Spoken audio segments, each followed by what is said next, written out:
С това кимоно си красива по празниците. Аз съм красива деми-сезон. Всички сезони, независимо дали това е има някаква, празници наистина, или не. понеже говорим за организиране на времето, може ли сега преди празниците всички фризьорски салони, пък си правят едни прически, защо през годината, нали, гледаше, не мога да я познаеш после. Виж сега, Нели, която отговаря за моите красиви ногти, ми е казала каквото направиш, прави до вторник другата седмица, защото това около Коледа, бъдни вечер, Нова година, всичко е така. Около 8 март. Какво се случва от учителки по фризьорските салони? Страшна работа. Елизавета Ангарева сега ще ни даде тайната рецепта. Къде си, Бети? Разкажи веднага как да бъдем красиви по празниците. Кой ще каже тайната? Здравей, Бети. И за мъжете искам някакви съвети. Ето, сложи червилце. Браво, Мило, браво. Много си добре. Така, внимавай. Добре, че има кой да те консултира. Здравейте, колеги. Определено има кой да ме консултира. Аз дойдох тук на уроци по грим, как да се гримирам, да бъда още по-красива по времето на коледните и новогодишните празници. Здравей, Грета. Грета ще ни разкаже за тайните на този грим. Грета, добре ли си сложи и гланц? Така, набързичко. Много добре е важно да е комбиниран с общото излъчване и целият полутон на лицето и на тоалета, с който си облечена. Добре съм се съчетала с една дума. Чудесно! Колеги, това е Грета Великова, професионален киногримьор. Тя започва курсове за тези дами, които искат сами, нали, правилно, така сме разбрали, сами искат да се учат, да се гримират с техните гримове, могат да заповядат тук при нея на уроци. Сега ще ни покаже малко повече на какво ще ги научи следващия уикенд или следващите пъти, когато ще бъдат на уроци. Уроците ги организирам в уикенда, за да може всяка дама, когато е свободна и да отдели едни 5 часа за себе си. Изключително полезни, защото грима е един инструмент, с който разполага жената. Ако не се възползва от него, тя няма да се чувства добре, няма да се чувства балансирана и най-вече красива.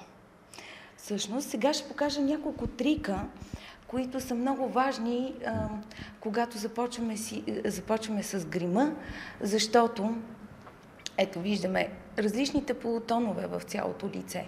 Най-добре е да се неутрализират, т.е. с подходящия тон ние неутрализираме различните цветове. Сега ще сложа един общ тон, всъщност за да се види общо взето цялата цветова гама. Сега ще използвам в бежевия цвят тон, който е малко. Това всъщност е основа, която нанасяш. Точно така. Преди самия фондютен. Като аз съм си подготвила лицето задължително, за да издържи грима колкото може по-дълго, винаги трябва лицето да е хидратирано. Момичета, няма как да ви издържи грима 6, 7, 8 часа, ако ние не сме хидратирали кожата. Задължително, когато слагаме база или така наречения фондютен, задължително преливаме надолу към вратлето. За да няма разлика. Точно така. Никой не иска тази маска да изскочи. Винаги в бежевия цвят е цвета на здравата кожа. Така че в повечето случаи индустрията работи основно в бежевите цветове. Но пък за да върнем живеца и тази искра на добре кръвоснабдената кожа, трябва отново да добавим розовия цвят. Така че сега ще направя нещо набързо. Въпреки всичко, грима си изисква, ако се прави от професионалист, естествено изисква време. Грета, кажи ни за фондютена. За всяка една дама е много трудно да си избере кой е подходящият цвят за нея. Как можем да го направим? Сега, аз обикновено препоръчвам следното. Не е необходимо да ползваш един единствен фондютен. Добре е да ги комбинираш с един светъл и един тъмен. Ако кожата ти е към розовата гама, т.е. ти си розов, ето както аз в случая, независимо, че съм се гримирала, добре е да сложим повече беж, т.е. да търсиме нюансите, които са в беж. Съответно, по-светъл и по-тъмен. Така можем да тонираме лицето и не е необходимо лятото да взимаме един фондютен, зимата да взимаме друг фондютен. Така ползваме целогодишно тези два нюанса поне. За един ежедневен грим, какво ни е достатъчно? Слагаме основа, слагаме фондиотен, спирала и така балсам за устни. Поне аз така правя всеки ден. За един ежедневен грим, общо взето ни трябват 5 неща. Естествено, двата нюанса фондиотен, един коректор, който е изключително важен продукт. С коректора правим чудеса и сега искам да го демонстрирам какво значи това.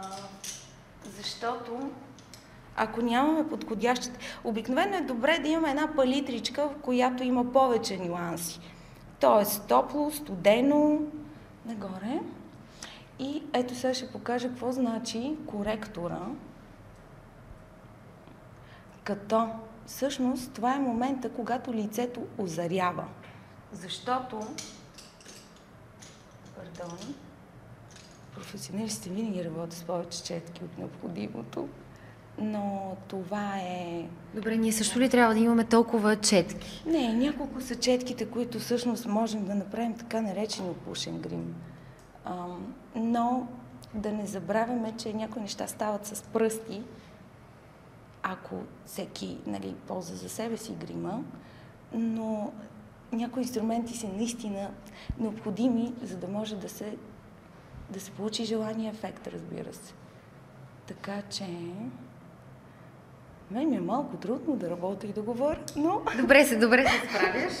Относно спиралата да ни кажеш нещо. Спиралата е един много важен елемент в грима. Нещо, което прави вълшебство с очите. Спиралата, аз имам технология на слагане на спиралата. Естествено, миглата я възприемам като ветрило. За да може да се изгради една хубава скулптура от мигли, има начин на слагане. В началото, в основата на миглите, всичко е насочено към носа. В средата на миглите всичко е насочено нагоре към веждата, но края е задължително издърпан настрани към ухото. Това можем ли да го направим без да си помагаме? Имам приятелки, които си извиват миглите с лъжици.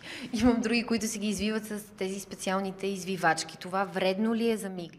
Вредно е, когато вече имаш положена спирала. Тогава шанса да се пречупи миглата е много по-голям.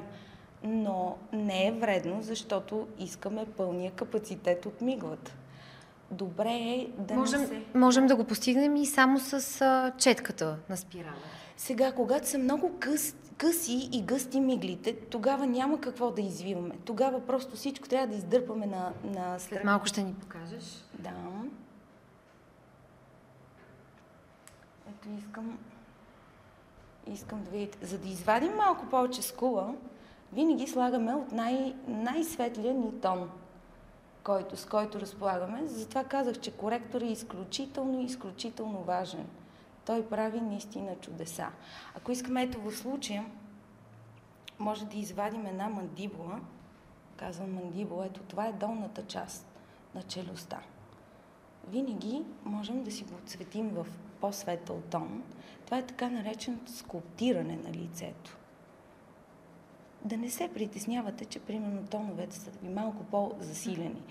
Следващия етап, когато вече запечатаме грима,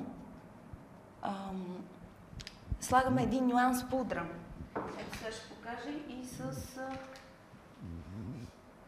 с варианта с тъмния тон. Значи този тон доста трудно се намира, но все пак се намира.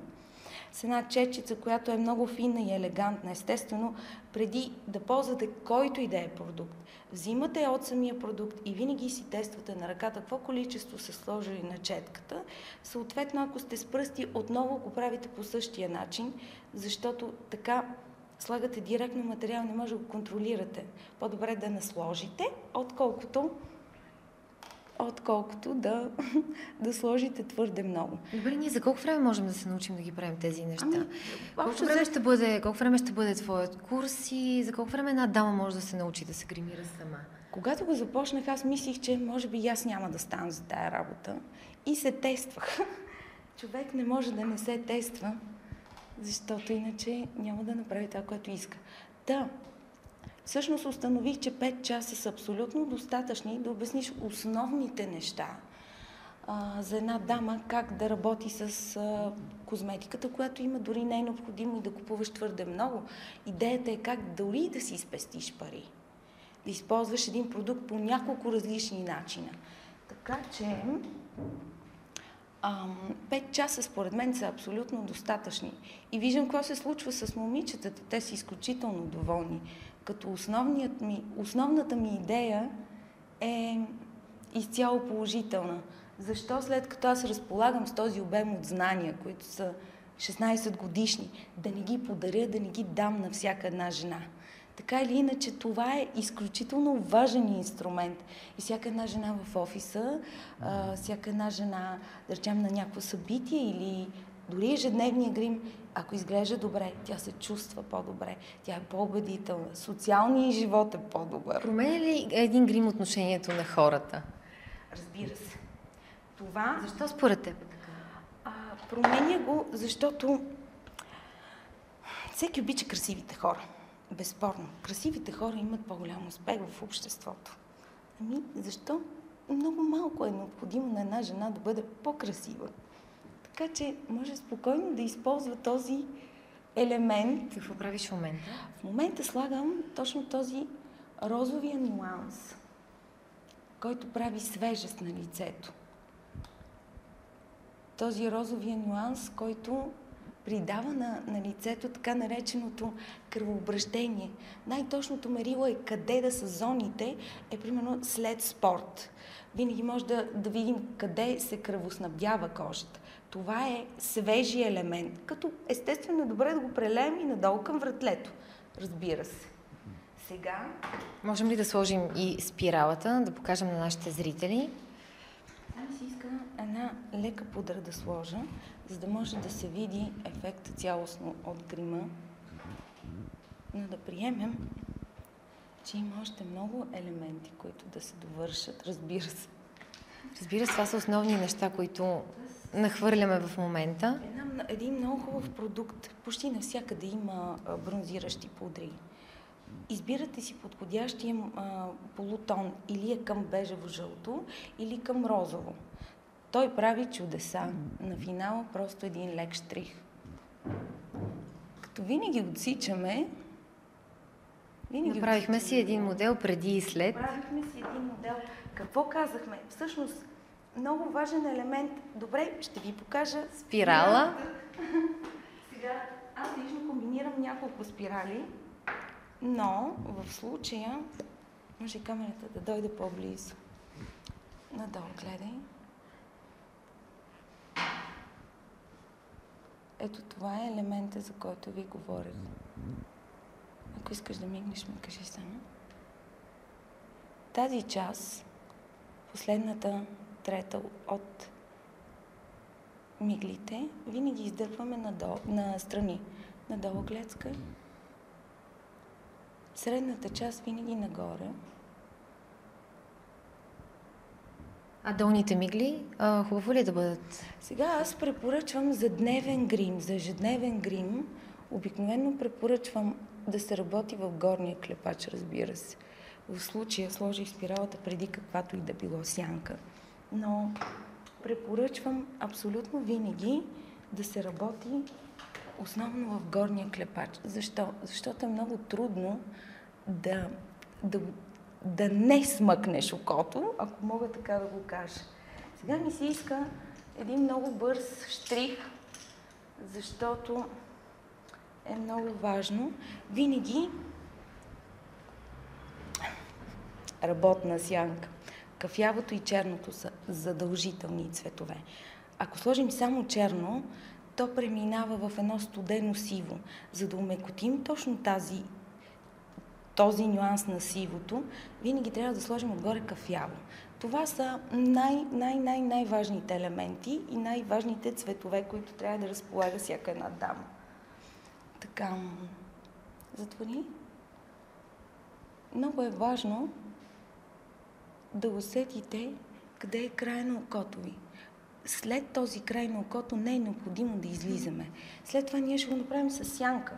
Това е възможно най-бързия вариант за грим. Колко време на ден ни отнема един? Грима може да се сведе до едни наистина 15 минути. Така че Добре, а нещо за глос, това, което можем да сложим на устните, какво препоръчваш? Има един много хубав трик. Изключително хубав трик. Взимате мокра кърпичка. Усмихвате се, така че да опънете устните. След което много хубаво ексфолирате и масажирате устните. Така виждате реалният цвят на устните. Те, освен че се хидратират, вижте как излезе естественият цвят на устните. След което един лек глос и абсолютно ежедневният грим ви е завършен. Сега мога да сложа още малко така наречената сянка, опушване. Отвори око, надолу гледай. Виждате ли, ето това е ъгълчето, това е ръба, което винаги е хубаво да е подчертано в един мек кафяв полутон.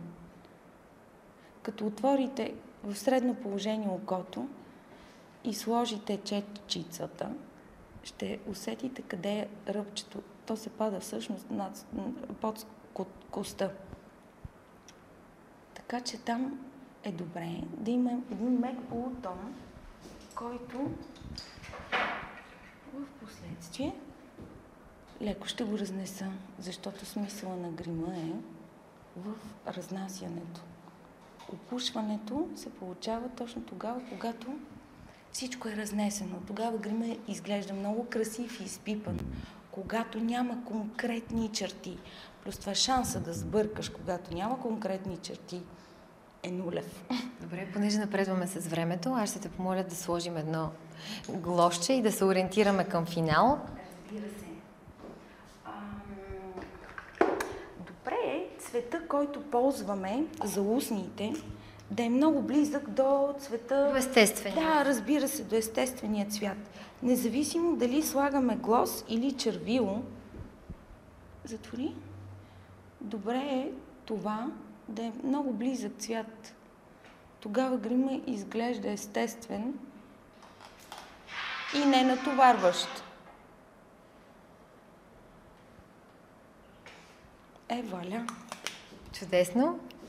Сега, ако имаме някаква нужда от корекция, защото естествено кожата не ни е съвършена. Ето ние тук си имаме едно. С коректора, аз ви казах, можем да направим чудеса. Пак слагаме коректор. Слагаме коректор на несъвършените места. И става едно перфектно лице. Грета, много благодаря за поканата. Беше удоволствие за мен да обясня на повече дами. А ние ти благодарим за тези безценни съвети. Аз съм сигурна, че и нашите зрителки са ти благодарни за това, което показа, за един ежедневен прекрасен грим. Ако вие, дами, все още се чуете какво да си подарите за Коледа, може да го направите, да се запишете на ежедневни курсове по грим, за да се чувствате в още по-добро празнично настроение, с по-голямо самочувствие и да изглеждате всеки ден красиви и блестящи. Към вас, колеги. Грета Великова вече идва да живее у нас. Сутрин, обед, вечер с коректора, цак, цак, цак и красива всеки ден. Благодарим ти много. Сега